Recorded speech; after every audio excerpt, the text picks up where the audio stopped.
በጌታ በኢየሱስ ክርስቶስ የተወደዳችሁ ወገኖቻችን ተመልካቾቻችን በጌታ ሰላም እንላችኋለን እንደምሰነበታችሁልን። ይህ ከሆፕ ቻናል ኢትዮጵያ ተዘጋጅቶ ወደናንተ የሚደርሰው ልዩ መሰናዷችን ነው። በጌታ የተወደዳችሁ ባላችሁበት ሆናችሁ በልዩ ልዩ የሚዲያ አማራጭ እየተመለከታችሁን ስላላችሁ እጅግ በጣም አድርገን እናመሰግናለን። አብራችሁን ደግሞ እስከመጨረሻው ዝለቁ ስንላችሁ በሚኖረው ቆይታ መልካም በረከት እንደምታገኙ ተስፋ እያደረግን ነው። በጌታ የተወደዳችሁ ዛሬ በተለየ መልኩ ልዩ ፕሮግራም ለእናንተ ይዘን መተናል። ከዚህ በፊት በክፍል 1 መሰናዷችን ተስፋ ለሰብአዊ ዘር በሚል በምስራቅ ኢትዮጵያ ዩኒየን ሚሽን አስተባባሪነት እንደዚሁም በኢትስ ሪተን ሚኒስትሪ አማካኝነት የተዘጋጀ ልዩ መንፈሳዊ ጉባኤ እንዳለ ማስተዋወቃችን ይታወቃል። አንዳንዶቻችሁም ዝግጅት እያደረጋችሁ ነው። እግዚአብሔር የተመሰገነ ይሁን። ቀደም ሲል በነበረን ፕሮግራም ዋና ዋና የሚባሉ መረጃዎችን ከዝግጅቱ አስተባባሪዎችና ኃላፊዎች ጋር ቆይታ አድርገን ማድረሳችን ይታወሳል። ዛሬ ደግሞ ከዛው የቀጠለ ደግሞ ተጨማሪ የሆኑ መረጃዎችን ወደ እናንተ ለማድረስ በዚህ ወቅታዊ ፕሮግራም በተመለከተ ያዘጋጀነው ውይይት ነው ይዘንላችሁ የምንቀርበው። እስከ ፕሮግራሙ ፍጻሜ ድረስ አብራችሁን ዝለቁ ስንላችሁ እንግዲህ ቀደም ሲል እንዳልኩት መንፈሳዊ በረከት እንደምታገኙ ጥሩ መረጃም እንደምታገኙ ተስፋ እያደረግን ነው። ዛሬ እንደ ጌታ ፈቃድ ከዚህ ከኔ ጋራ በስቱዲዮ የሚገኙትን እንግዶቼን በእናንተ ስሙኜ እንኳን ደህና መጣችሁ ስል በጣም ደስ እያለኝ ነው። በተለየ መልኩ በምስራቅ ኢትዮጵያ ዩኒየን ሚሽን በሰባተኛ ቀን አድቬንቲስት ቤተክርስቲያን የሥራ መሪ የሆኑት ፓስተር ታደሰ አዶኛ ዛሬ እንግዲህ ካላቸው ሰዓት ቆጠብ አድርገው ወይም ፈቃደኛ ሆነው መረጃዎችን ሊሰጡን ስለ ፕሮግራሙ አንዳንድ ገለጻዎችን ሊያደርጉ በዚህ በስቱዲዮአችን ተገኝተዋል። ፓስተር እንኳን ደህና መጡ እንላለን። እግዚአብሔር የተመሰገነ ይሁን።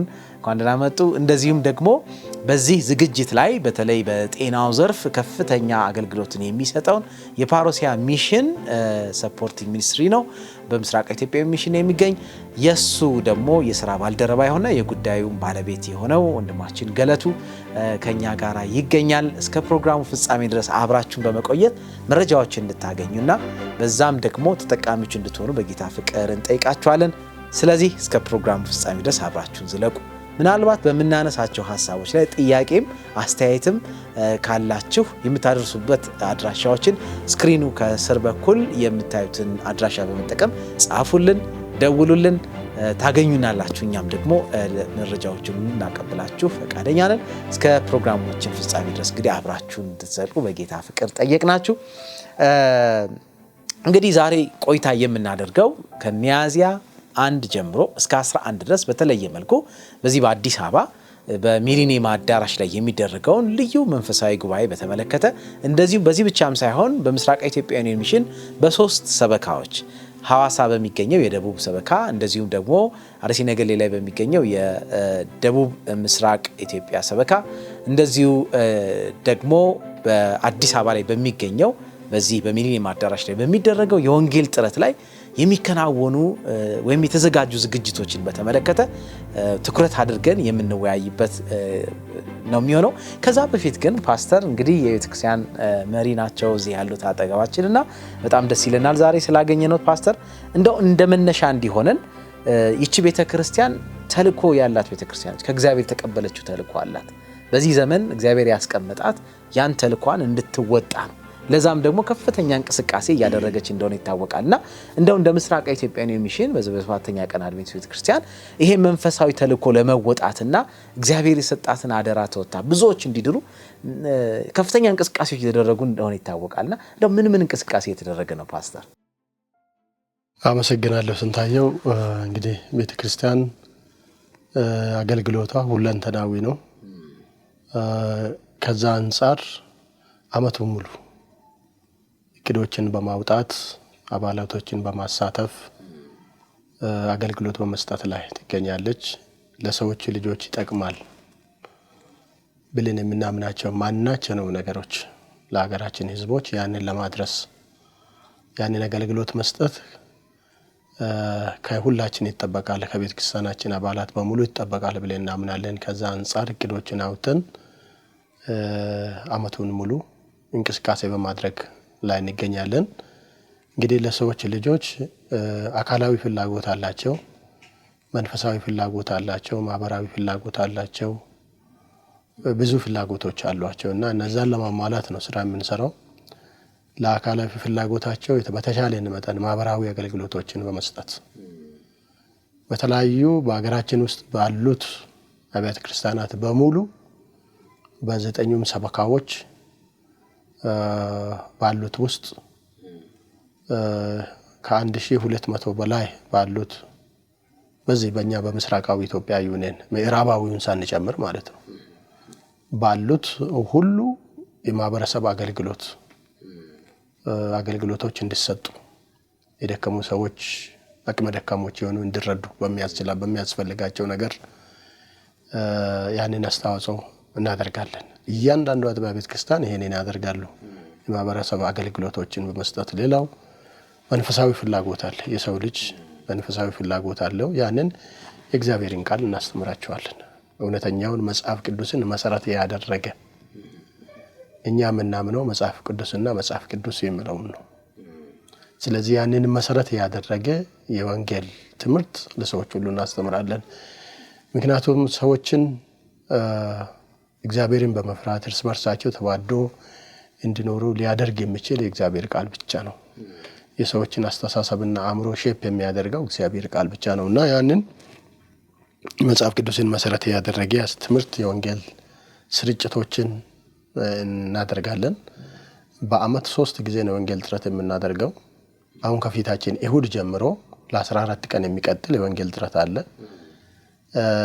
በአዲስ አበባ፣ በአርሲ ነገሌ፣ በሻሸመኔ፣ በሐዋሳና ሐዋሳ ዙሪያ 6 ቦታዎች በአጠቃላይ 10 ሳይት ላይ ደግሞ ከአሜሪካ ነገር በሚመጡ የትስሪትን ሚኒስትሪ ጋር በመቀናጀት ከሚያዝያ 1 ቀን እስከ 11 ደግሞ ያንኑ ይካሄዳል ማለት ነው። እንግዲህ አካላዊ፣ መንፈሳዊ እና እንዲሁም ማህበራዊ አገልግሎቶች ሰዎች በሰላም በፍቅር አብረው እንዲኖሩ እነዚህም የመሳሰሉ ነገሮች ትምህርቶችን ለወጣቶች፣ ለህፃናት፣ ለሴቶች በተለያዩ ካቴጎሪ ያሉት ለሰዎች ልጆች ሁሉ አስፈላጊውን ትምህርት ይሰጣልና ይህንን በማከናወን ላይ ትገኛለች። እግዚአብሔር የተመሰገነ ይሁን። እውነት ነው ፓስተር። ብዙ ጊዜ ምናልባት እኔም እንደ ያው በስራ አጋጣሚም በአንዳንድ ቦታዎችም ፓስተር ታደሰ እንዲህ ይላሉ ብዬ እናገራለሁና ምክንያቱም አሁን ላለንበት የዓለማችን ሁኔታ፣ የሀገራችን ሁኔታ፣ የኑሯችን ሁኔታ መፍትሄው ይህ ወንጌል ብቻ ነው ብለው ይናገራሉና አይ ቲንክ አሁን ከተናገሩት አንፃር ደግሞ ቤተክርስቲያን የሰጣት ተልእኮ ደግሞ ይሄንን ወንጌል ላልደረሰበት ሁሉ ማድረስ ነው ይላሉና ከምን የተነሳ ነው ይሄንን የሚሉት? እንግዲህ በመድራችን ላይ ያለው ችግር የተለያዩ ችግሮች አሉ። ችግሮቹን ዘርዝረን አንጨርሳቸውም። ዘርፈ ብዙ የሆኑ ችግሮች አሉ። ህመሞች አሉ፣ ጥላቻዎች አሉ፣ ግድያዎች አሉ፣ ብዙ ችግሮች አሉ። ከግለሰብ ህይወት ጀምሮ እስከ ቤተሰብ ከዛም አልፎ እስከ ቀበሌ፣ እስከ ወረዳ፣ እስከ ሀገር ድረስ በየትኛውም የዓለም ክፍል ይሄ ችግር አለ። የዚህ ችግሮች ሁሉ መንስኤ ደግሞ ኃጢአት ነው። ኃጢአት ደግሞ የሰዎችን ህይወት ባህሪ ነው የሚቀይረው። የባህሪ ችግር ነው። ለባህሪ ችግር የትኛውም ሆስፒታል ሄደ ልትታከም አትችልም። በየትኛውም መድኃኒት ቤት ሄደ ገዝተ ሊያሽልህ የሚችል አንዳች ነገር አታገኝም። ለባህሪ ችግር ይሄ ብቻ ነው መፍትሄው፣ እግዚአብሔር ቃል። የእግዚአብሔር ቃል ደግሞ ኃይል አለው። የሰውን ባህሪ የመለወጥ ኃይል አለው። ለምን? በዚሁ ቃል መሰረት ሰማይ ይሁን አለ እግዚአብሔር፣ ሰማይ ሆነ፣ ምድርም ትሁን አለ፣ ምድርም ሆነች ወይም ተፈጠረች። ለምን? በቃል ውስጥ ኃይል አለ። የሌለው ወደ መኖር ሊያመጣ የሚችል ታላቅ ኃይል አለው። በዓለማችን ውስጥ ላለው ችግር መፍትሄው የእግዚአብሔር ቃልና የእግዚአብሔር ቃል ብቻ ነው። የእግዚአብሔር ቃል ስለ እግዚአብሔር ይናገራል።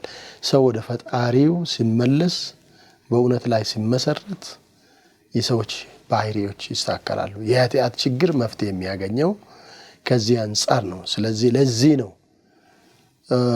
ለዓለማችን መስጠት ካለብን ምግብ ልሰጥ ትችላለህ፣ ልብስ ልሰጥ ትችላለህ፣ የተለያዩ ችግሮች መቅረፍ ትችላለህ። ሩት ኮዝ የሆነውን ኃጢአትን ግን እነዚህ ችግሮች እነዚህ ስጋዊ የሆኑት ነገሮች መፍትሄ ሊያመጡ አይችሉም። ሰው ግን ፍላጎቱ ሁለንተናዊ ስለሆነ ለአካላዊ የሚያስፈልገው መስጠት አለብን። በዋናነት ደግሞ አስተሳሰቡን ሊቀይር የሚችል እግዚአብሔር ቃል መስጠት ያስፈልጋል። እዚህ ነው በዚህ በመጋቢት መጨረሻ እስከ ሚያዝያ 2011 ድረስ የሚቀጥል አንድ ራውንድ አለ። አንድ የመጀመሪያ ዙር ፕሮግራም አለ። ቀጥሎ ሐምሌ ውስጥ አለ። ቀጥሎ ደግሞ ጥቅምት ውስጥ አለ። ይህ እንግዲህ በአመት ተዘርግቶ ፕሮግራም ተደርጎ ለጠቅላላ ቤተክርስቲያን ተሰጥቶ በዝግጅትና በስራ ላይ መገኘውና ለሀገራችን ሆነ ለዓለማችን መስጠት አለብን። ከዚህ የተሻለ ምንም ነገር የለም። ፓስተር በጣም የማመሰግነው ተመልካቾቻችን ፓስተር ታደሰ አዱኛ በምስራቅ ኢትዮጵያ ዩኒየን ሚሽን በሰባተኛ ቀን አድቬንቲስት ቤተክርስቲያን የሥራ ኃላፊ ናቸውና ቤተክርስቲያን ምን ያህል ላለንበት ሁኔታ መውጫ የሚሆነውን ሰማያዊ የሆነውን ተስፋ ላይ መርኩዝ አድርጋ ለብዙዎች ተስፋ ለመሆን ብዙ ነገሮችን እያደረገች እንዳለች ቤተክርስቲያን የገለጹበት ሁኔታ ነው የነበረውና ፓስተር እጅግ አድርጌ አመሰግናለሁ። እንግዲህ አሁን ከዚሁ ጋር በተያያዘ ነው እንግዲህ ቤተክርስቲያን ካቀደቻቸው እቅዶች መካከል በተለይ ኢትዝ ሪትን ሚኒስትሪ የሚባለው መቀመጫውን አሜሪካ ሀገር ያደረገ ሚኒስትሪ ነው። በጣም በዓለም አቀፍ ደረጃ በሚዲያ አገልግሎት በጣም የሚታወቅ ለብዙዎች መጽሐፍ ቅዱስን መሰረት ያደረገ ትምህርት የሚያስተምሩ እንዳውም ኢትዝ ሪትን ይባላል በእንግሊዘኛው እንጂ ተጽፏል የሚል ትርጓሜ ያለውና ማቴዎስ ወንጌል ምዕራፍ 4 ላይ ያለውን ቤዝ አድርገው ነው ጌታ ኢየሱስ ክርስቶስ ተጽፏል ብሎ የተናገረ ያሸነፈበት ያን መሰረት አድርጎ የተቋቋመ ትልቅ ድርጅት ነውና እሱን ጋር ቤተክርስቲያን ግንኙነት በመፍጠር መተው እንዲያገለግሉ ድሎችን አመቻችታ ብዙ ሪሶርሶች ተመድበው እየተሰራ ነው ያለውና ተስፋ ለሰብአዊ ዘር በሚል በቅርቡ እንደተባለው ከሚያዝያ 1 እስከ 11 ድረስ በተለያዩ ሰበካዎች በሶስቱ ሰበካዎች በተለይ አዲስ አበባን ጨምሮ ማለት ነው ይካሄዳል እና እግዚአብሔር የተመሰገነ ይሁን። ከዚህ የወንጌል መርሃ ግብር የወንጌል ስርጭት መርሃ ግብር ወይም መንፈሳዊ ጎን ለጎን የሚሰጥ ነፃ የጤና አገልግሎት እንዳለ ይታወቃልና ብዙዎችም እየጠበቁ ነው። አንዳንዶችም ሰምተዋል ባለፈውምና እንደው ዘርዘር አድርገን በተለይ ገለቶ እዛ ውስጥም እየሰራ ስለሆነ ምንድነው እየተካተተው? ምንስ ዝግጅት እየተደረገ ነው? ምንስ ነው የተካተተው ብለን ማለት እንችላለን? አመሰግናለሁ። እንግዲህ በኢትዝ ሪትን የሚመጣው ቡድን ሁለት ክፍሎች አሉት። የመጀመሪያው የሐኪሞች ቡድን ነው። ሁለተኛ ደግሞ መንፈሳዊ ስራውን ለመስራት ቃል እግዚአብሔርን ይዘው የሚመጡ ሰዎች አሉ። በጤናው በኩል በተለይ የዝቅተኛው የማህበረሰብ ክፍላችን በቀላሉ የሚታው የሚችላ የሚባል ክፍል አለ። እነዚህ የህብረተሰብ ክፍሎች በቀላሉ መጥተው በነፃ ሀብታሙ ብዙ ሊቸገር ይችላል ብለን አናስብም። ባለው አቅም የተለያዩ አማራጮችን ይጠቀማል። ከሀገር ውስጥም አልፎ ውጭም ሄዶ ሊታከም ይችላል።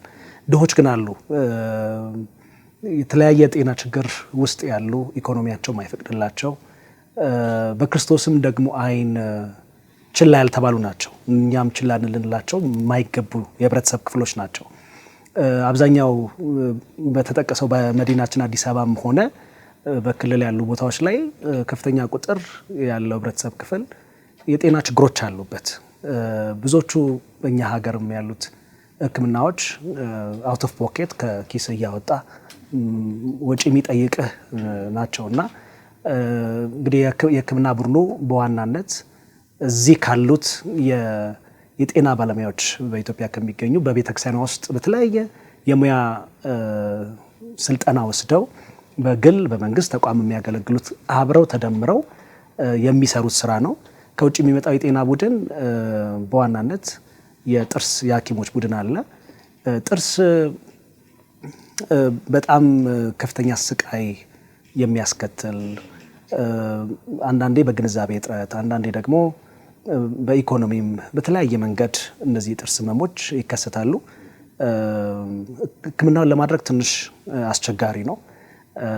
ሰዎች የተሻለ ገንዘብ እስካገኝ ብለው ግን በስቃይ ውስጥ የሚያሳልፉበት ነውና መነቀል ያለባቸው ጥርሶች፣ መሞላት ያለባቸው መጽዳት ያለባቸው ጥርሶች አሉ። እነዚህ ነገሮች በጊዜው ትክክለኛ ሕክምና ካልተደረገላቸው መጠነ ሰፊ ችግር የማምጣት የስኳር ህመም፣ የልብ ህመም ወደ ብዙ በሽታዎች ሊያድጉ የሚችሉ ናቸውና አንደኛ ከግንዛቤ ጋር እንግዲህ ይህንን የጥርስ ሕክምና ከዚህ ቀደም በነበረው እንደተሰጠ አሁንም የባለፈውን ፍላጎት ስለተመለከተ ኢት ኢዝ ሪትን ተጨማሪ በጣም ጥሩ ልምድ ያላቸው በአብዛኞቹ ከሎማ ሊንዳ ዩኒቨርሲቲ የመጡ የጥርስ ሐኪሞች ናቸው እና በዚህ ተጨማሪ ቡድኖችን አጠቃለው እዚህ ካሉ ጋር በመሆን አገልግሎቱን ሊሰጡ ነው።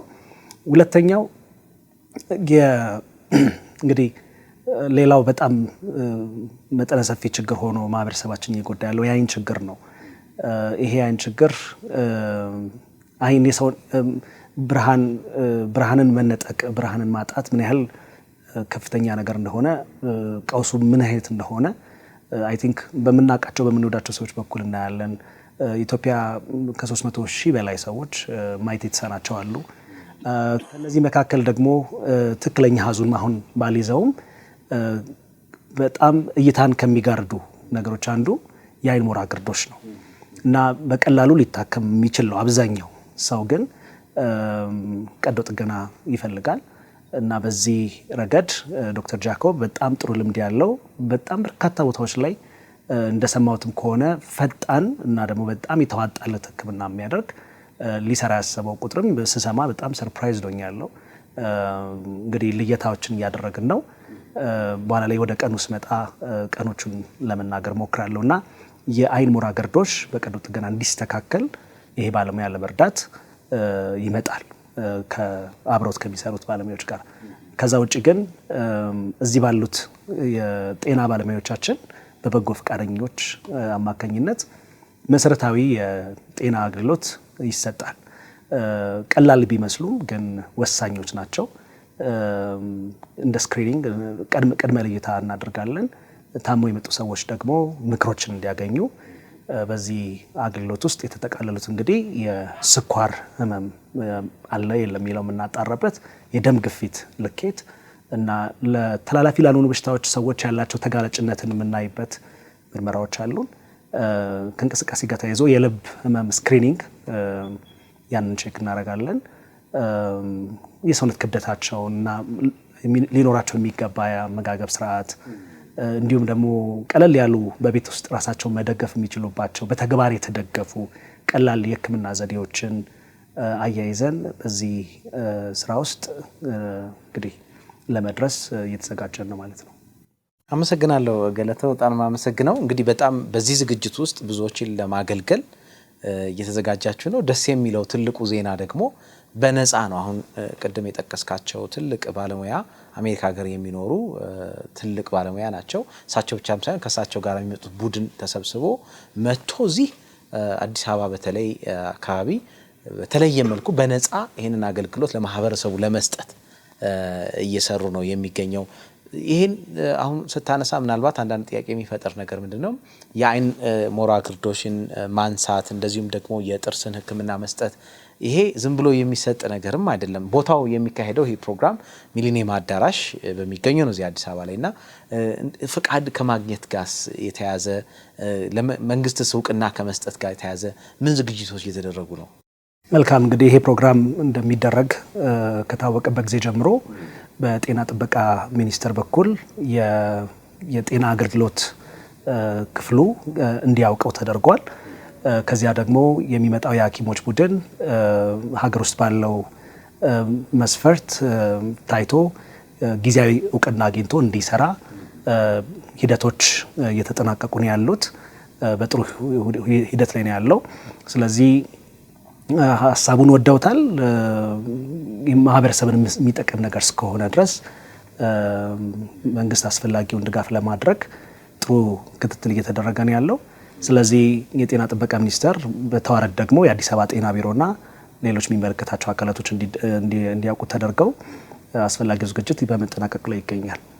በጣም ነው ደስ የሚለው። እግዚአብሔር እንግዲህ የተመሰገነ ይሁን። በጌታ የተወደዳችሁ እንግዲህ ተስፋ ለሰብአዊ ዘር በሚል ርዕስ የተዘጋጀውን ታላቅ መንፈሳዊ ጉባኤ በሰባተኛ ቀን አድቬንት ቤተክርስቲያንና በኤቲዝሪስት ሚኒስትሪ ጋራ በመሆን በተዘጋጀው በዚህ ልዩ መንፈሳዊ አገልግሎት ውስጥ ያለውን የጤናን ዘርፍ አገልግሎት ደግሞ ያያየን ነው። የጤና ምርመራ እንደዚሁም ሕክምና በተለይ ጥርስና አይን ደግሞ ሕክምና ድረስ የተዘጋጀ ነገር እንዳለ እየሰማን ነው። ነፃ ነው ደግሞ የሚለው ትልቅ ዜና ነው። በተለይ ብዙዎችን ተደራሽ የሚያደርግ ነው። በተለይ አቅም ለሌላቸው ደግሞ በሩ ክፍት ነው። ቅድመ ዝግጅቶችን አድርጋችሁ ለዛ ቀን እንድትዘጋጁ እዚህ አጋጣሚ ጋብዛችኋለን። ቀኑ ለማስታወስ ከሚያዝያ 1 እስከ 11 ድረስ ይጀምራል። ከዛ በፊት ያሉ ደግሞ ዝግጅት ጊዜዎች አሉ። እሱን ምናልባት ገለቶ እንደገና ተመልሶ ይነግረናል። በዚህ ላይ እንድትሳተፉ ደግሞ ሌሎችም እንድታሰሙ በዚህ አጋጣሚ ጋብዛችኋለን። ከዚሁ ጋር ተያይዞ ምናልባት እንግዲህ ቀጥሎ የማነሳው ነገር ፓስተር ለምንድነው በእንደዚህ አይነት መርሃ ግብሮች ውስጥ የማይታጣ እንደ አንድ ትልቅ አካል ተደርጎ ይያዛል የጤና እና ለምንድነው ቤተክርስቲያን ለጤና ጉዳይ እንዲህ አይነት ለይታ ትኩረት የምትሰጠው? በታሪክም ስንመለከት እቺ ቤተክርስቲያን እንግዲህ አገልግሎቷን ይዛ ወደዚህ በዚህ ሀገር በኢትዮጵያ ውስጥ መስራት ከጀመረችበት ጊዜ ጀምሮ በጤናው ዘርፍ ትልቅ ታሪክ አላትና ምንድነው ትኩረት የሚያደርገው? ምንስ ነው ያከናወነችው ፓስተር? መልካም እንግዲህ ቤተክርስቲያኒቷ በዚህ ሀገር ውስጥ አገልግሎቷን ከጀመረችበት ጊዜ ጀምሮ 102 ዓመት ተቆጥሯል። እያለቀ ነው ያለው። ይቺ ቤተክርስቲያን በኢትዮጵያ ውስጥ የሰጠችው አገልግሎት በጣም ከፍተኛ ነው። የምትሰጠው አገልግሎት ከክርስቶስ የወሰደችው አገልግሎት ነው። በማቴዎስ ወንጌል ምዕራፍ 4 ቁጥር 23 ላይ እንደዚህ የሚል ቃል እናገኛለን። ኢየሱስም በምኩራባቸው እያስተማረ የመንግስትንም ወንጌል እየሰበከ በሕዝብ ያለንም ደዌ ሕመም ሁሉ እየፈወሰ በገሊላ ሁሉ ይዞር ነበር ይላል። 3 ነገሮች ተጠቅሰዋል። ያስተምር ነበር፣ ይሰብክ ነበር፣ ይፈውስ ነበር። ይሄ በምድር በነበረበት ጊዜ ጌታችን ኢየሱስ ክርስቶስ ይሰጥ የነበረው አገልግሎት ነው እና ቤተክርስቲያን የምትሰራው ይሄን ነው። ማስተማር፣ መንፈሳዊ ትምህርትም አለ፣ እንደገና ደግሞ አካዳሚክም አለ። የአድቬንቲስት ቤተክርስቲያን ደርግ እንኳን ከ46 ትምህርት ቤቶች በላይ ወርሷል። የአድቬንቲስት ትምህርት ቤቶች በኢትዮጵያ ውስጥ አሁን ወደ 52 አካባቢ ትምህርት ቤቶች አሉ በኢትዮጵያ ውስጥ የሰዎችን ልጆች በእውቀት እንዲያድጉ ይሄ ማስተማር ነው። በተመሳሳይም ደግሞ እውነተኛውን እግዚአብሔር ቃል ማስተማር አለ፣ መስበክ አለ።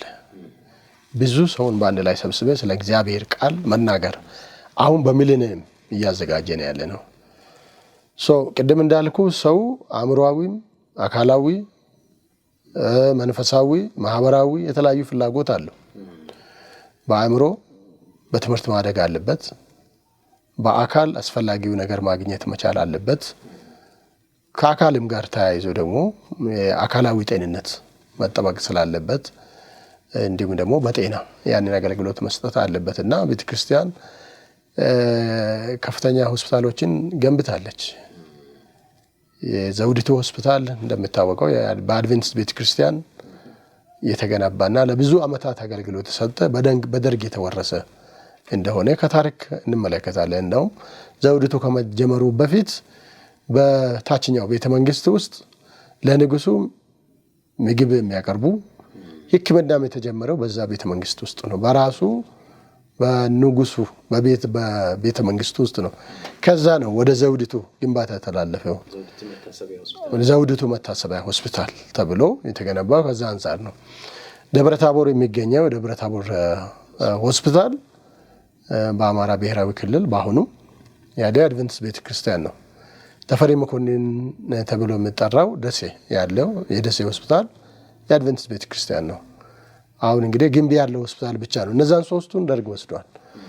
በእነዚህ የጤና አገልግሎት ሰጥ ቆይታለች እና ሁለንተናዊ የሆነ አገልግሎት ህዝቡ እንዲያገኝ በትምህርት በመንፈሳዊ እንዲሁም በጤና አገልግሎት እንድታገኝ ቤተክርስቲያን አተኩራ ያነ ከጥንት ጀምሮ ከጀመረችበት ለ100 ዓመት 102 ዓመት በላይ ስትተቆየችው አሁንም በዚሁ እየቀጠለች ነው ያለችው። በጣም የሚገርምና የሚያስደስት ነገር ነው። በታሪክም የዚች ቤተክርስቲያን ታሪክ ፓስተር እንግዲህ እንዳሉት ዞር ብሎ ለሚመለከተው የብዙዎችን ቤት መድረስም የተቻለው ብርሃን የበራው ከሞት የተረፉ አንዳንድ መረጃዎች እንዳውም ስንመለከት እዚህም ሆፕ ቻናል ላይ የሰራናቸው ታሪኮችም ነበሩና በተለይ ከውጭ ሀገር የመጡ አገልጋዮች ህይወታቸውን ሰጥተው የብዙ ሰዎችን ህይወት ከሞት የተናጠቁበት ቦታ ቢኖር እነዚህ የጤና ተቋሞች ናቸውና ዛሬ ማሻራቸው አለ እነዚህ ቤተክርስቲያኖችና እነዚህ የጤና ጣቢያዎች ማለት ነው። እግዚአብሔር የተመሰገነ ይሁን። ለዚህ ነው እንግዲህ ፓስተር እንዳሉት ይቺ ቤተክርስቲያን በእንደዚህ አይነት የመንፈሳዊ አገልግሎት በስጋም ደግሞ ሰዎችን መድረስ ይሄ ፍላጎታቸውን የመድረስ ነገር ይሄ የክርስቶስ ኢየሱስ መንገድ ነበርና ያን ነው ተግባራዊ የምታደርገውና በዚህ ደግሞ ብዙዎች እየተባረኩ የሚገኝበት ከዚህ የተነሳ ነው እንግዲህ ከመንፈሳዊ ባልተናነሰ መልኩ ይሄኛው የጤና አገልግሎቱ ደግሞ እንደተባለው ገለቶ እንዳልከው ከውጭ እንኳን ከአሜሪካም የሚመጡት እነዚህ ሪትም ሚኒስትሪ የቡድን አባላት ለሁለት ተደራጅተው ነው የሚመጡ የጤና ሰዓታቸውን ጊዜያቸውን መስዋዕት አድርገው ዛሬ አንድ የጤና ባለሙያ የሚያሳልፋት አንድ ሰዓት ቀላል አይደለም። ይሄን ያክል ረጅም ጊዜ ከሀገራቸው ርቀው መጥተው እዚህ ምድር ላይ ሆነው ይሄን አገልግሎት መስጠት ቀላል ነገር አይደለምና ተልኳ ይሄ ነው ቤተክርስቲያን የሚለው እጅግ በጣም ልብን የሚነካ ነው። በጌታ የተወደዳችሁ ተመልካቾቻችን እየተመለከታችሁ የምትገኙት ሆፕ ቻናል ኢትዮጵያን ነው። ሆፕ ቻናል ኢትዮጵያ ላይ በልዩ መሰናዷችን ከሚያዝያ 1 እስከ 11 ድረስ 2017 ዓ.ም ልዩ እና የተዘጋጁ መንፈሳዊ ፕሮግራሞችን በተመለከተ የምናደርገው ውይይት ነው። ተስፋ ለሰብአዊ ዘር በሚል በአዲስ አበባ በመካከለኛ ኢትዮጵያ ሰበካ በምስራቅ ኢትዮጵያ ሚሽን ማለት ነው በአዲስ አበባ ሚሊኒየም አዳራሽ ላይ የሚካሄደውን ልዩ መንፈሳዊ ጉባኤ በተመለከተ እንደዚሁም አርሲ ላይ እንደዚሁም ደግሞ ሐዋሳ ዙሪያ የሚደረገውን ልዩ መሰናዶ በተመለከተ ነው ውይይት እያደረግን ያለነው። ምን ዝግጅት አለው ምኖችን አካቷል ምን ዝግጅት እየተደረገ ነው የሚለውን ነበር የተመለከትነውና እግዚአብሔርን እጅግ አድርገን እናመሰግናለን። እንግዲህ ካነሳ ነው በተጨማሪ አሁን ቀጥሎ ማንሳት የሚፈልገው ይህ የጤና አገልግሎት የተሳካ እንዲሆን ከማን ምን ይጠበቃል እንደው ካለፈው ልምድም ተነስቶ ማለት ነውና የዛሬ 2 ዓመት እንደዚህ አካባቢ በፊት 3 እንደዚህ አካባቢ ተደርጎ ነበርና ብዙዎች ተጠቅመዋል። እንደው መጨረሻ ላይ ከአቅም በላይ የሆነበት ሁኔታ ሁሉ ነበር እና አሁን ግን ትንሽ የመደራጀት ነገር አለ ጥንቃቄ የሚደረግበትና ሰፊ ዝግጅትም አለውና ከዚህ አንፃር እንደው ከማን ምንድነው የሚጠበቀው የሚለውን ብታነሱልኝ ደስ ይለኛል። ገለተው አመሰግናለሁ። እንግዲህ በዚህ መሰል አገልግሎት ቤተክርስቲያናችን አንድ ትልቅ ኢኒሺዬቲቭ አላት የመላው አባላት ተሳትፎ እና በመጽሐፍ ቅዱስም በተግባርም በመሬት ላይ ያለው ሁኔታ ወንጌልን በማሰራጨት ረገድ ሁሉም ባለሙያዎች አስፈላጊዎች ናቸው። ሁሉም ፈቃደኞች የሚያበረክቱት የግል አስተዋጽኦ አላቸውና ቤተክርስቲያናችን ጥቂቶች ብቻ ላይ የተንጠለጠለች አይደለችም። መላው አባል እንዲሳተፍ ታደርጋለችና አንዱ ለዚህ ማሳያ የሚሆነው በተለይ የጤና ኤክስፖችን ስናደርግ የምናየው ስብጥር ነው። የቤተክርስቲያን አገልጋዮች፣ የጤና ባለሙያዎች፣ ወጣቶች፣ በእድሜ ገፉ ሁሉም የሚሳተፉበት ነው እና ከዚህ ቀደም በነበረው የጤና ኤክስፖ የዛሬ 3 ዓመት ገደማ ከ130 በላይ ሰዎች በየዕለቱ የሚመጣውን ሰው ለማስተናገድ ሰልፍ ከማስጠበቅ ሌላ ግብረ ኃይል አይደለም ቤተክርስቲያን የምትጠቀመው ያላትን የቤተክርስቲያን አባላቶች ነው የምትጠቀመው። እንደውም በዚያ አጋጣሚ ያየናቸው በጣም ጥሩ ክህሎት ያላቸው ሰዎችን በትህትና ተቀብለው እንዲህ አይነት ቦታ ላይ ሲሰራ ሰው የተዛባ መረጃዎች ይዞ ይመጣል። ከሩቅ ቦታ ከመምጣቱ የተነሳ ቶሎ ቅድሚያ እንዲሰጠው ይፈልጋል። ሌሎች የግል ፍላጎቶች አሉት። አንድን አገልግሎት ብቻ ደግሞ ይሄኛውንም መታከም ፈልጋለሁ ያኛውንም መታከም ፈልጋለሁ ይላልና እዛ ካሉ ሰዎች ጋር ያለው ግብግብ ቀላል አይደለም እና ያንን ሁሉ ታክሶ ስነ ስርዓትን አስጠብቆ ወረፋቸውን ጠብቀው አገልግሎት እንዲያገኙ አንዳንዴ አገልግሎት ላይ ትኩረት እናደርጋለን። ፕሮሰስ ውስጥ ሂደት ውስጥ ብዙ ነገር ነው ያለውና ብዙዎች ተጨንቀው ተጠበው ያንን ህዝብ በሺህ የሚቆጠር ህዝብ ነው ሲፈልስ የነበረው። የመጀመሪያው ቀን ከ600 እስከ 800 የሚጠጉ ሰዎች መተው ከአቅማችን በላይ ለማስተናገድ ተቸግረን ነበርና በአሁኑ ቀስ እያለን ቁጥሩን እየጨመርን ለመሄድ እና ማስተናገድ ምንችላቸውን አገልግሎቶች ለሚመጡ ሰዎች የሚገባ ገለጻ አድርገን እንግዲህ ለመቀጠል እናስባለን እና በዛ ላይ ሰልፍ ከማስጠበቅ ጀምሮ ወረፋና ሲዞ በክብር እንዲቀመጡ አድርጎ መዝግቦ ከዛ ወረፋቸው ደግሞ ተጠብቆ ለእያንዳንዱ አገልግሎት ዘርፍ እንዲሄዱ እዛ ያለው የጤና ትምህርቶች፣ የግንዛቤ ማስጨበጫ መድረኮች፣ ጽሁፎች እና ደግሞ መንፈሳዊ ምክሮች ሳይቀር ሁሉም ተሰጥቷቸው እንዲሄዱ በርካታ ሰዎች ያስፈልጋሉ። እንግዲህ በዚህ በአዲስ አበባ ያለው በአዲስ አበባ ቤተክርስቲያናት ውስጥ የሚገኙ የጤና ባለሙያዎች፣ በጎ ፈቃደኞች፣ የጤና ስልጠና የወሰዱ ሜዲካል ሚሽነሪ የጤና ሚስዮን አገልግሎት ሰራተኞች በሙሉ ጥሪ ተደርጎላቸዋል። ምናልባት በዚህ አጋጣሚ እየተከታተላችሁ ከሆናችሁ በቤተክርስቲያናችሁ በኩል መልእክቱ እንዲደርስ እና ይህንን እጅ ለእጅ ተባብረን እንድንሰራ ቤተክርስቲያን በጣም ትልቅ ጥሪ አድርጋለች። መደበኛ ስራቸውን ትተው ነው የሚመጡት። ስለዚህ መስዋዕትነት ይፈልጋል። በነፃ ሲባል ከጀርባ ብዙ መስዋዕትነት እንዳለ የሚታወስ ነው፣ የማይረሳ ነገር ነው። ስለዚህ ቤተክርስቲያን ከበጎ ፈቃደኞች ጀምሮ ጊዜያቸውን መስጠት የሚችሉ፣ ክህሎታቸውን መስጠት የሚችሉ፣ እውቀታቸውን መስጠት የሚችሉትን ሁሉ እንዲያግዙ በዛሬ የተለየ ጥሪ ማድረግ ፈልጋለሁ። ይህንን ስራ ለመስራት በትንሹ ከ120 ያላነሰ ሰው ያስፈልገናል እና ቤተክርስቲያን አደራ ትላለች። ይሄ የጋራ ድግሳችን ነው። የሚመጡ ሰዎችን እንድናስተናገድ ከዚህ ቀደም ስታደርጉ እንደነበረው ሁሉ ዛሬም እንድታደርጉ ባላችሁ ሙያ እጅ ለእጅ ተያይዘን ይሄን እንድንወጣ አላለሁ። በየቤተክርስቲያኑ ያሉ የጤና ዲፓርትመንቶች አሉ። በስራቸው ያሉትን ባለሙያዎች እንዲያስተባብሩ፣ ዞን መሪዎች፣ ሰበካዎች ደግሞ ይህንን በበላይነት እንዲመሩ እየተነጋገርን እየሰራን ያለ ነው። ከዛ ውጪ እንግዲህ ከውጭ ከሚመጡት ጋር ተናበን ደግሞ ያንን ስራ እንሰራለን። ሰው አንደኛ እንግዲህ ከሰው የሚጠበቀው ምንድነው? የተባለውን መረጃ በደንብ ማጥራትና መለየት ያስፈልጋል። ለመድገም ያህል በአይን ላይ ለመስራት ያሰብነው የአይን ሞራ ግርዶሽ ነው። ይሄ በባለሙያዎች ቅድመ ለይታ ይፈልጋል። ሁሉንም የአይን ችግሮች ለማስወገድ አይደለም እየሰራን ያለ ነው። በጣም ዋነኛው ችግር በተለይ ይሄ ህመም በባህሪው ከ40 ዓመት በላይ የሚከሰት ስለሆነ እና ከዚህ ቀደም በባለሙያ የተረጋገጠ የአይን ሞራ ግርዶሽ ችግር ያለበት ወይም ለማንበብ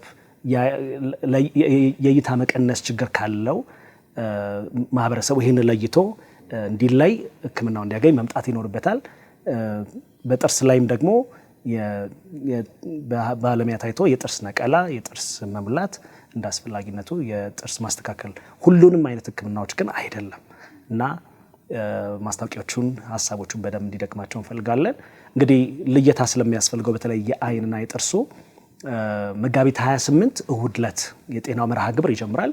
መንፈሳዊ አገልግሎቱ ከዛ ተከትሎ ይሄዳልና እሁድ መጋቢት 28 እሁድ ዕለት ነው የሚውለው። መጋቢት 28፣ መጋቢት 29 እና መጋቢት 30 ከሰኞ እስከ ማክሰኞ ያለው ልየታና መደበኛው ግን የጤና ምርመራው የምክር አገልግሎቱ ትምህርቱ ይቀጥላል። ከዛ በኋላ የአይን ሐኪሙ የተለዩለትን ባለሙያ ህመምተኞች ወደ ማከም ይሄዳል ማለት ነውና ከሰዎች ትክክለኛው መረጃ ማወቅ ይጠበቃል። ከተሳታፊዎች ደግሞ ከቤተክርስቲያን በኩል በዚህ ላይ ክንዳቸውን አስተባብረው እንዲያግዙን ጥሪ ማድረግ እንፈልጋለን። በአጠቃላይ ግን ደግሞ ይሄ ስራ ሲሰራ መንፈሳዊ ስራም ነው። ብዙ ውጣ ውረድ አለበት። በጸሎትም ጭምር እዚያ ላይ መገኘት ባይችሉ ሰዎች ባሉበት ሆነው ይሄ አገልግሎት የተሳካ እንዲሆን እንዲጸልዩ ጭምር እናደፋፍራለን። አመሰግናለሁ ገለቶ፣ በጣም ጥሩ አድርገን ያስቀመጥከው። እንግዲህ ተመልካቾቻችን እነዚህን መረጃዎች በደንብ እንድትይዙ በተለይ ከመጋቢት 28 ጀምሮ የመለየት ስራው ይጀምራል። መንፈሳዊ ፕሮግራም ሚያዝያ 1 ቢጀምርም ቀድሞ ግን ከእሁድ ጀምሮ ይሄ መንፈስ ማነው ታካሚዎችን የመለየት ስራ ስለተባለ እንግዲህ አንድ ታካሚ ከሱ የሚጠበቀው በእለቱ በስፍራው በተባለበት ቦታ መገኘት ነው ማለት ነው። ከዛ በኋላ በሚሰጠው መመሪያ መሰረት መሄድ ነው። ባለድርሻ አካላትን በተመለከተ እንዳልከው ገለቶ ምናልባት ታካሚዎችም የመንግስት ኃላፊዎችም የመንግስት የሚመድባቸውም ሰዎች ይኖራሉና እነሱም ደግሞ ድርሻቸውን በመወጣት ይሄንን ነገር እንዲያግዙ በተለይ ደግሞ የቤተክርስቲያን ጤና ባለሙያዎችን አብዛኞቹ ከውጭ የሚመጡት ሰዎች ከፍተኛ የሆነ ስራቸውን ጥለው ነው አገልግሎት ብለው የሚመጡት አገልግሎት ብለው ባህር አቋርጠው የሚመጡትና እኛ ደግሞ ከዚህ ያለ ነው ደግሞ ፈቃድን መውጣት ካለብን ፈቃድ ወተን ራሳችን አዘጋጅተን በዚህ ውስጥ ግንባር ቀደም ሆነን ማህበረሰባችን ልናገለግል ይገባል የሚል ሐሳብ ነው ሲንጸባረቅ ማየውና ጥሩ ነገር ነው ያስቀመጥከው ገለቶ፣ እግዚአብሔር ይባርክ። ሰዓቱ ምናልባት ሜንሽን ለማድረግ ያህል እንግዲህ እንዲህ አይነት ሰፋ ያሉ ዘመቻዎች ሲደረጉ ሰዎች ከከተማው ያሰፋፈር ሁኔታ አንፃር በሌሊት መተው ወረፋቸውን ይጠብቃሉ እና በየዕለቱ ያለንን የመስራት አቅም ገለጻ አድርገን በዛ ልክ አስተናግደን የቀሩትን ደግሞ ወደሚቀጥለው ቀን እናሸጋግራለንና ሁኔታዎችን በየቀኑ ያለውን ሴታፑን ለማስተካከል የሚፈጅ ጊዜ አለ። 3 ሰዓት ላይ ይሄን አገልግሎት ጀምረን እስከ 9 ሰዓት ድረስ ለመውሰድ የ6 ሰዓት የአገልግሎት ጊዜ ታስቧልና በተቻለ መጠን በዚህ ጊዜ ውስጥ ራሳቸውን አዘጋጅተው እንዲመጡ እና ቀድሞ የሚመጣው ነው ቀድሞ ሁሌ የሚስተናገደውና ይህንን ሁሌም ከግምት ማስገባት አስፈላጊ ነው። እግዚአብሔር ይባርክ። ተመልካቾቻችን በደንብ ሰምተናል። ከጠዋት 3 ሰዓት እስከ ከሰዓት 9 ሰዓት ድረስ ነው መስተንግዶ የሚካሄደውና ለዛ ተዘጋጅተን ቀድመን በመገኘት በስፍራው ልንስተናገድ ይገባል የሚል ነው። እንግዲህ የነበረንን ይሄንን ልዩ መንፈሳዊ ውይይት ማለት እንችላለን እሱን ወደ ማጠናቀቁ ስንመጣ በመጨረሻ ይሄ እንግዲህ እንዳልነው ተስፋ ለሰብአዊ ዘር ተስፋ በተለይ በዚህ ምድር ላይ ላለ ለዚህ ህዝብ ነውና ፓስተር እንዳሉት እንግዲህ ተስፋው ከእግዚአብሔር ቃል ላይ ነው ያለውና ያ የሚዘራበት ነው። በዛ መካከል ግን ብዙ አገልግሎቶች ደግሞ አሉና በዚህ መካከል እንግዲህ ቤተክርስቲያን ከፍተኛ ዝግጅት እያደረገች ነው። የፓሮሲያ ሚሽን የጤናውን ዘርፍ በማሳለጥ ደግሞ በጣም ከፍተኛ ስራም እየሰራ ነውና በዚህ አጋጣሚ እንደው ድሉን ተጠቅማችሁ ልታስተላልፉት የምትፈልጉት መልእክት ካለ ብታስተላልፉ ደስ ይለኛል። ምናልባት ገለቱ አድርግና ከዛ ፓስተር አጠቃላይውን እንዲያስቀምጡ ላድርግ። ገለቱ ብታስተላልፈው ማለት እሺ። አመሰግናለሁ። እንግዲህ በቤተክርስቲያን ውስጥ ላሉ ቅድም ለማጠናከር ያለው የጤና ባለሙያዎች እና የጤና ባለሙያዎች ብቻ አይደለም በጎ ፈቃደኞችም እንፈልጋለን እና ይህንን አገልግሎት በደንብ እጅ ለእጅ ተያይዘን እንድንደግፍ ድግስ ነው እንግዲህ ቤተክርስቲያን ያዘጋጀችውና የመጣብንን እንግዳ አብረን እንሸኝ ለማለት ጥሪዋን ታቀርባለች። ያዘጋጀነው የቴሌግራም ገጽ አለ የሚሊኒየም የጤና ኤክስፖ። ምናልባት መረጃ ያልደረሳቸው በዚህ አጋጣሚ በቤተክርስቲያኖቻቸው በኩል የጤና ዲፓርትመንቶቻቸውን ኮንታክት ቢያደርጉ መረጃዎችን እዛ ላይ ያገኛሉ። በዛ ላይ ተናበን እንዲሁም ደግሞ በፊታችን ቅዳሜ ሰንበት በሚሊኒየም አዳራሽ በሚደረገው አምልኮ ላይ ይሄ የአንድ ቀን ብቻ በሰበካው የተዘጋጀ የአንድ ቀን ፕሮግራም አለ። በዚያ ላይ ደግሞ ዝርዝር ነገሮችን መግለጫ ስለምንሰጥ በዚሁ ቀን በደንብ እንዲገኙልን እናሳስባለን። ሌላው እኛ ብቻ አይደለም ይሄንን መታደምም መካፈልም ያለብንና አንዳንድ ጊዜ የታመሙ ሰዎች የተቸገሩ ሰዎች እናይና ምን ላድርግ ብለን መቼም እናስባለን። ከአቅማችን በላይ ሲሆን እንተዋለንና እንዲህ አይነት አጋጣሚዎች በጣም መልካም አጋጣሚዎች ናቸው። ይሄ ሊደርሰው ሊያውቀው የአይን ችግር የጤና ችግር በተለይ በእድሜ የገፉ ሰዎች አሉ በጣም የሚከራተቱ የሚቸገሩና በዙሪያችን ያለውን በአካባቢያችን ያለውን ማህበረሰብ አይተን በተለይ በኑሯቸው ዝቅ ያሉ ሰዎችን እግዚአብሔርም ቸል የማይላቸው ክፍሎች ናቸው። ቤተክርስቲያንም ትኩረት ትሰጣለች እና እንደዚህ አይነት ሰዎች ካሉ እንዲመጡ የቤተክርስቲያን አባላቶች ይህንንም ደግሞ የምትመለከቱ ተመልካቾቻችን መረጃውን እንድታደርሱ እና በተቻለ መጠን ተጋግዘን ይዘናቸው እንድንመጣ የሚቻለንን ያህል አይኖቻቸው ሲበራ ማየት ያስደስታል። እንደው ትልቅ ውለታ ለሰዎች ምንውልበት ምንወዳቸውን ምናግዝበት ነው እና በተቻለ መጠን ይሄ በስቃይ ውስጥ ላሉት ተጋግዘን አገልግሎቱ ማግኘት ያለባቸው ሰዎች አሉ የተቸገሩ ሌላ አማራጭ የሌላቸው። እኔ ምናልባት የመጨረሻ ላድርግና ባለፈው በነበረው ፕሮግራም ላይ የመጨረሻ ቀን ነፃ የሚለውን ሰምታ የመጣች ሴት አለች። እቺ ሴት የመጨረሻዎቹ ደቂቃዎች ላይ የመጣች ነች እና ድፍረት ያገኘሁት ነፃ የሚለውን ቃል ስሰማ ነው። እና አንዳንድ ጊዜ ገንዘብም ስላለ ብቻ ድፍረት አለ ማለት አይደለም እና የነፃነት አለው ከነፃ ጋር ነፃነትም አለ። በቃ በነፃነት መጥቶ ሀሳብን መተንፈስ ይችላሉ እና ጆሮቿ አንደኛው ማዳመጥ የማይችልበት የጆሮ ታምብሯ ተበጥሷል እና ቶታሊ ኢንፌክትድ ሆኗል። ሁለተኛው የመጨረሻ ደረጃ ላይ ደርሶ ነው የመጣችው እና ይህንን ደግሞ ጥሪ ያደረገችላት አብራ ድሮ የተማረች የአድቬንቲስት ወጣት ተማሪ ነች እና በአጋጣሚ ሲደዋውሉ እንዲህ አይነት ፕሮግራም እንዳለ ስትነግራት ነፃ እንደሆነች ስትነግራት ካለችበት ከሩቅ ስፍራ እየሮጠች ነው የመጣችው። የመጨረሻዎቹ ደቂቃዎች ላይ ደርሳ ቢያንስ በሐኪሞቹ ታይታ ማድረግ ስላለባት ነገር መፍትሄዎችን አግኝታ ሄዳለች እና እንዲህ አይነት ሰዎች አሉ ብዬ አስባለሁ እና ሰዎች ጋር እንዲደርስ መልእክቱን እናድርግ። አይ ሆፕ ጥሩ ጊዜ ይኖረናል ብዬ አስባለሁ። አመሰግናለሁ። እግዚአብሔር ይባርክ። ቴንክ ዩ እንግዲህ የእግዚአብሔር ቃል እንደምናገረው ከሚቀበል ይልቅ የሚሰጥ የተባረከ ነው። በዚህ ዘመን ያለው ትውልድ ደግሞ አሁን ያለን በአብዛኛው መቀበል ነው የሚያስደስተው። ደስታ ግን የሚገኘው በመቀበል ሳይሆን በመስጠት ውስጥ ነው። ያለንን ማካፈል ብዙ ነገሮች እውቀታችን እናካፍላለን። አሁን እንደተናገረው ብዙ ዶክተሮች አሉ በቤተ ክርስቲያናችን በሞላ ኢትዮጵያ ውስጥ። እነዚህ ከአሜሪካ ነገር የሚመጡ ዶክተሮች በሰዓት ብዙ በዶላር ነው የሚከፈላቸው። ብዙ ዶላር በሰዓት ይከፈላቸዋል። ያንን ሁሉ ትተው ነው የሚመጡት። የማያውቁትን ህዝብ ለማገልገል ነው የሚመጡት። እኛ ደግሞ ህዝባችንን ነው። ስለዚህ የነርሶችም ይሁኑ የጤና ባለሙያዎችም ይሁኑ ዶክተሮችም ይሁኑ በየትኛው ቀደም እንደተጠቀሰው ፈቃድ ወስደው በዚህ ሰዓት ካላገለገሉ መቼ ያገለግላሉ? ስለዚህ ይሄ ለነሱ የምናደርገው አንድ ጥሪ ነው። ሌላው ያለንን ማካፈል መስጠት፣ እውቀት መስጠት ነው። ከዛም አልፈው ሌላ የተቸገሩ ሰዎች አሉ።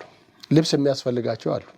ገንዘብ የሚያስፈልጋቸው አሉ። ማለት ምግብ የሚያስፈልጋቸው ገንዘብ ኮንትሪቢዩት ልናደርግ እንችላለን። በዚህ ፕሮግራም ያኔ ከ3 ዓመት አካባቢ ወደ ብዙ ሰዎች ወደ 300 ነው በላይ ሰዎች እርዳታ ተደርጎላቸዋል።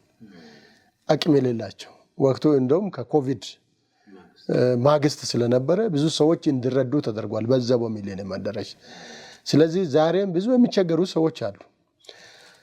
ገንዘብ ያለን ገንዘባችንን እንደሰታለን። በነገር ስንሰጥ የራሱ የሆነ ይሄ የመስጠት አክሽን በእኛ ውስጥ የሚፈጥረው ሪአክሽን አለው። ደስታን ነው የሚፈጥረው። ገንዘባችን እንስጥ። ለዚህ አጠቃላይ አዲስ አበባ አቀፍ ለተዘጋጀ እንዲሁም በነገሌም በሻሸመኔም በሐዋሳም ባሉበት ኮሚቴዎች በደንብ ስታብሊሽ ተደርጎ እየተሰራ ነው ያለው። ገንዘብ ያለው ገንዘብ፣ ልብስ ያለው ልብስ፣ ምግብ ያለው ምግብ፣ ማንኛውን የሚያስፈልገውን ነገር ይስጥ። ከሁሉም በላይ ደግሞ ክርስቶስን ለሰው እንስጥ። ክርስቶስ አለን ብለን የምናምን ሰዎች ክርስቶስን ለሌሎች እንስጥ፣ እንመስክርላቸው። የወንጌልን እውነት እንንገራቸው። የሰዎችን ህይወት መቀየር የሚችለው እሱና እሱ ብቻ ነው። እኛ ጊዜያዊውን ነገር ልናደርግ እንችላለን። ዘላቂውን ግን ዘላለማዊውን ሊቀይር የሚችለው ጌታ ስለሆነ የቤተ ክርስቲያናችን አባሎች የሆኑ ሁሉ በዚህ ሰዓት ባሉበት ደሃ ይሁን ሀብታም፣ ልጅ ይሁን አዋቂ፣ የተማረ ይሁን ያልተማረ ሰዎችን ወደዚህ የእውነት መልእክት መጋበዝ መቻል አለባቸው። ምናልባት እንደ ሌሎች ላንሰብክ እንችላለን። እግዚአብሔር ያደረገልን ነገር መናገር አያቅተንም። የግል ምስክርነት። ከዛም ባሻገር ደግሞ መጽሐፍቶችን ገዝተን እናመጣለን። ይሄ ድንቅ የሆነ መጽሐፍ ነው። ታላቁ ተጋድሎ ተብሎ የተጻፈ ግሩም የሆነ መጽሐፍ ያለፈውን ታሪክ፣ የአሁኑን ታሪክ፣ የወደፊቱንም ታሪክ ያለበት ድንቅ የሆነ መጽሐፍ ነው። ከአንድ ሳምንት በፊት ይሄ መጽሐፍ ወደ 3000 መጽሐፍቶች በነፃ ይሄ መጽሐፍ አንዱ 400 ብር ነው የሚሸጠው። በነፃ ታድሏል። ለሰዎች እንዲያገለግል፣ ለሰዎች እንዲጠቅም፣ ሰዎች እንዲማሩበት፣ ለክርስቶስ ዳግም ምጽአት እንዲዘጋጁበት፣ ራሳቸውን ቤተሰባቸውንና ወገኖቻቸውን ሁሉ እንዲያዘጋጁ ከመንፈሳዊ አንጻር እነዚህን መጽሐፍት ገዝተን ይህንን መጽሐፍ አንዲት እህት ናት ገንዘብ ከሰዎች ለምን አሰባስባ ይሄን ያክል ገዝታ ለህዝብ እንድታደል ያደረገችው። ስለዚህ ካለን ገንዘብ ገዝተን መጽሐፍት ብዙ የጤና መጽሐፍቶችም አሉ። ይሄ መጽሐፍ ብቻ አይደለም። አስገራሚ የሆኑ መንፈሳዊ የሆኑ መጽሐፍቶች አሉና አሁን ቅዳሜ ዕለት በሚኖረን በሚሊኒየም አዳራሽ ውስጥ እዛ ላይ እንናገራለን። ስለዚህ የማንሰጥ ነገር የለም። ካለን ያለንን ምንም የለኝ የሚል ሰው ክርስቶስ አለው ያመነ ሰው። ስለዚህ ያንንም ጭምር መንፈሳዊንም አካላዊንም የሚጠቅመው ለሰዎች ሁሉ ያለንን እንድናጋራ በዚሁ አጋጣሚ ለቤተ ክርስቲያን አባሎቻችን ሼር ጥሪ ለማቅረብ እፈልጋለሁ። ያ ሲሆን ነው ብዙዎችን ሰዎች መርዳት የምንችለው። ይህንን በማድረግ በገዛ ህይወታችን ታላቅ ደስታ የምናገኘው። በጣም ነው የማመሰግነው። እንግዲህ በምስራቅ ኢትዮጵያ ሚሽን በ7ኛ ቀን አድቬንት ቤተክርስቲያን የሥራ ኃላፊ የሆኑት ፓስተር ታደሰ አዱኛ እንደዚሁም ደግሞ የፓሮሲያ ሚሽን አባል አገልጋይ የሆነው ወንድማችን ገለቱ በዚህ ስፍራ ተገኝታችሁ ይሄን የመሰለ በጣም አስፈላጊ የሆነ መረጃ ስለሰጣችሁን በሆፕ ቻናል ኢትዮጵያ ስም በተመልካቾች ስም እጅግ በጣም አድርጌ አመሰግናለሁ። እግዚአብሔር ይባርካችሁ። ነገሮች ሁሉ ተሳክተው ደግሞ በምስጋና እንደገና ወደዚህ እንደምንመጣ ተስፋ አደርጋለሁ።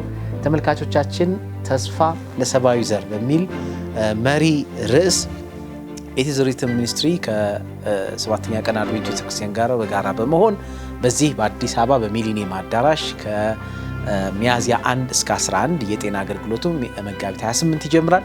እንደዚሁም ደግሞ በሐዋሳ ዙሪያ በአርሲ ነገሌ ዙሪያ ልዩ ፕሮግራም አዘጋጅቷል። በዚህ መንፈሳዊ ፕሮግራም በመገኘት የበረከቱ ተካፋይ እንድትሆኑ እናንተ ብቻም ሳይሆን ሌሎችን በመጋበዝ በመገኘት ኃላፊነታችሁ እንድትወጡና ለሌሎች ብርሃን ማግኘት ለራሳችሁ ብርሃን ማግኘት ምክንያት አድርጋችሁ እንድትጠቀሙበት እንጋብዛችኋለን። በዚህ ውስጥ ደግሞ ልትሳተፉ የምትችሉ ሁሉ ደግሞ በመሳተፍ የአገልግሎቱ በረከት ተካፋዮች እንድትሆኑ በጌታ ፍቅር እንጠይቃችኋለን።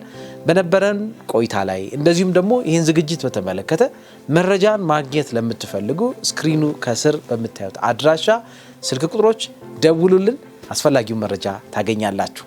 ለዛሬ ያዝነውን መሰናዶ በዚህ ወደ ፍጻሜ ስናመጣ በቀጣይ ደግሞ በሌላ ርዕሰ ጉዳይ እንደገና ተመልሰን እንመጣለን። እስከዛው ድረስ ግን የጌታ ጸጋ ከሁላችንም ጋር ይሁን። እንግዲህ እናንተ ሰምታችኋል፣ ላልሰሙት ደግሞ በማሰማት ኃላፊነታችሁን ተወጡ። እስከምንገናኝ የጌታ ጸጋ ከሁላችንም ጋር ይሁን። ሰላም ሁኑልን።